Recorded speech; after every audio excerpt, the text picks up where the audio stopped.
एक महत्त्वाची बातमी अशी देखील आहे, रत्नागिरी सिंधुदुर्ग ज्या मतदारसंघासंदर्भात मागच्या काही दिवसांपासून वाद सुरू होता, या मतदारसंघात शिवसेना आणि भाजप दोन्ही आग्रही होते। मात्र आता जी ताजी अपडेट आहे त्याप्रमाणे शिवसेनेच्या किरण सावंत यांनी आता लोकसभा निवडणुकीतून माघार घेतली आहे। रात्री उशिरा व्हॉट्सअॅप स्टेटस ठेवत माघारीची घोषणा केलेली आहे। त्यामुळे आता रत्नागिरी सिंधुदुर्ग मतदारसंघातील शिवसेना आणि भाजपमधील वाद हे मिटले असल्याची चर्चा आहे।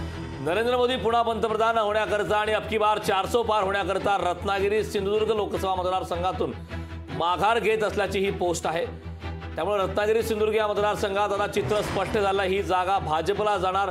या ठिकाणी नारायण राणे कदाचित उमेदवार असतील, मात्र आता किरण सामंत जे उदय सामंत यांचे बंधू आहेत, या ठिकाणी उदय सामंत यांची प्रतिष्ठा पणाला होती, मात्र किरण सामंत आता या ठिकाणी उमेदवार नसणार आहेत अशी स्पष्ट माहिती मिळते।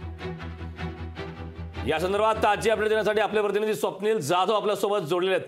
स्वप्नील, रत्नागिरी सिंधुदुर्ग हा मतदारसंघ खरं तर शिवसेनेचा पारंपरिक मतदारसंघ आहे, शिवसेनेचा बालेकिल्ला असलेला मतदारसंघ आहे। या ठिकाणी उदय सामंत आणि एकनाथ शिंदे यांची प्रतिष्ठा पणाला लागली अशी चर्चा होती आणि आता अखेर जे ताजी अपडेट येत आहेत त्या अपडेटप्रमाणे आता अखेर किरण सामंत यांनी आपली तलवार मॅन केली असं म्हणता येईल का, आणि याबाबतचे ताजी अपडेट काय?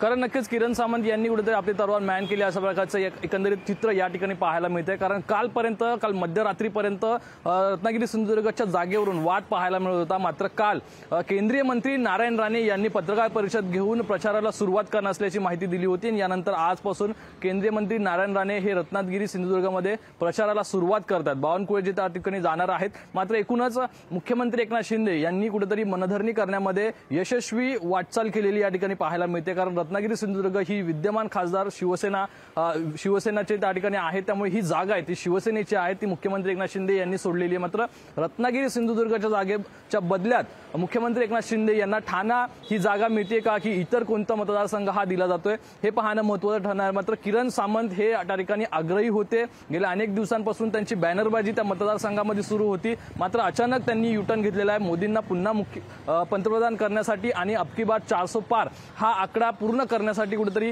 ही माघार आहे अशा प्रकारचं त्यांनी एक व्हॉट्सअप स्टेटस ठेवलेलं आहे। मात्र ते नाराज आहेत का, त्यांची नाराजी दूर झालेली आहे का, असे अनेक प्रश्न आहेत, ते अद्यापही कार्यकर्त्यांच्या मनात आहे। ही जागा गेल्यामुळे कुठेतरी ज्या ठिकाणचे रत्नागिरी सिंधुदुर्गचे जे शिवसैनिक आहेत ते सुद्धा नाराज झाले असतील अशी एकंदरीत चर्चा ही दबक्या आवाजात सुरू आहे। करण, अगदी स्वप्नील, खूप खूप धन्यवाद या सविस्तर अशा माहितीसाठी।